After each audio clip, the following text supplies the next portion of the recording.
నైరుతి వీధిపోటు ఉన్న ఇంట్లో నివసించే వాళ్ళకి అనేక రకాలైన సమస్యలు కలుగుతాయి. ఈ ఇంట్లో నివసించే వాళ్ళకి తరచూ రోడ్డు యాక్సిడెంట్స్ అవుతూ ఉంటాయి. తరచూ అనారోగ్యం వస్తూ ఉంటుంది.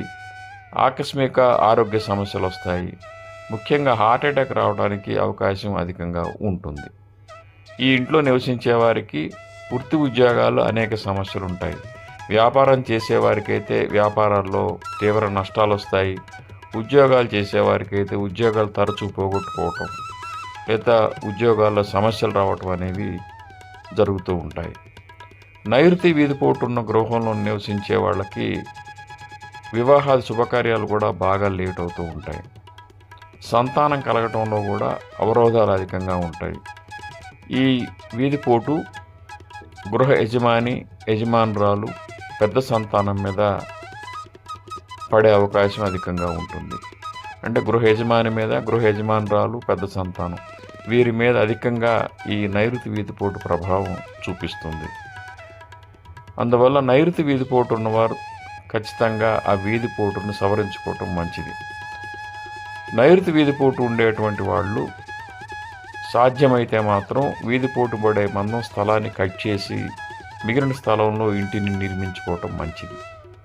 అట్లా చేయలేనటువంటి వాళ్ళు నైరుతిలో చుట్టిల్లు అంటే ఉపగ్రహాన్ని కనుక వేస్తే రౌండ్ హౌస్ అంటాం మనం, ఆ చుట్టింటిని కనుక వేసినట్లయితే నైరుతి వీధిపోటు ప్రభావం చాలా వరకు తగ్గే అవకాశం ఉంటుంది. ఈ చుట్టింటి ఫ్లోరింగ్ హైట్ బాగా ఎత్తులో ఉండాలి. అంటే ప్రధాన గృహానికి ఫ్లోరింగ్ కంటే కూడా ఎత్తులో పెట్టాలి.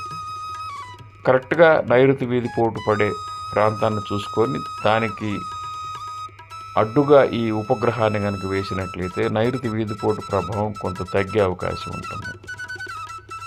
అదేవిధంగా కాంపౌండ్ బయట కనుక ఖాళీ స్థలం ఉన్నట్లయితే వేరే గోడని మన కాంపౌండ్ వాళ్ళకి టచ్ కాకుండా వేరే గోడను కనుక నిర్మించి దానికి దేవుడు టైల్స్ని కనుక అతికించిన లేదా చెట్లను నాటినా కానీ, అంటే గుబురుగా పెరిగే చెట్లను నాటినా కానీ ఈ నైరుతి వీధిపోటు తగ్గే అవకాశం ఉంటుంది.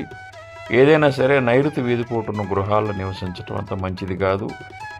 ఈ నైరుతి వీధిపోటు ఉన్న గృహాల్లో ఉండే వాళ్ళకి ప్రమాదాలు బాగా జరుగుతూ ఉంటాయి. తరచూ ఆకస్మిక ఆరోగ్య సమస్యలు, ఇబ్బందులు వస్తాయి. సంతానపరమైన ఇబ్బందులు ఉంటాయి. వారి జీవితంలో సెటిల్ అవ్వడం కూడా బాగా లేట్ అవుతుంది.